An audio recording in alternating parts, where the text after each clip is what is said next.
I'm going to compress the size of a file using Run Length Encoding.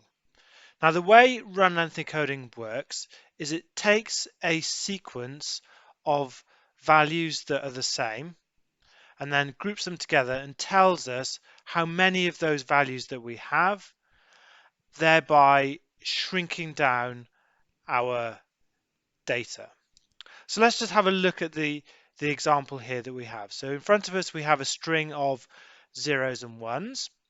So the first thing we note is that we have 3 zeros in a row. So what we do is we write down three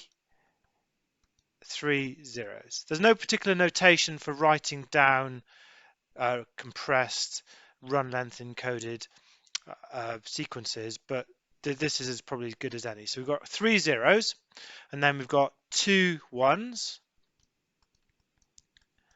then we've got 1 0, we've got 1 2 3 4 5 ones, we've got 4 zeros, we've got 1 1, we've got 3 zeros, followed by 3 1. To uncompress, we simply reverse the procedure. So to start with, we have 2 ones, we have 4 zeros, 1 2 3 4, we have 5 ones, 2 3 4 5, we have 1 0, and we have 2 ones. So that has allowed us to uncompress our compressed sequence.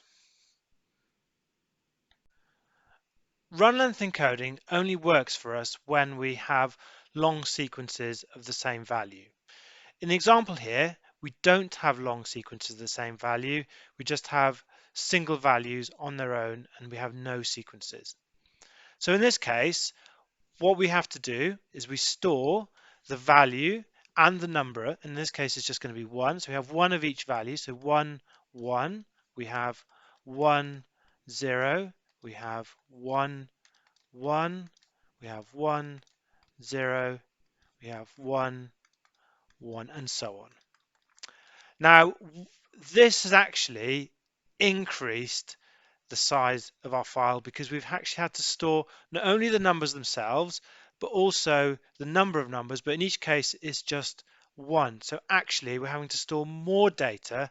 So by applying run length encoding to compress our data, to reduce our file size, we've actually increased it. So we have to be really careful that when we apply run length encoding, that it is actually going to benefit us and it is actually going to shrink the size of our file.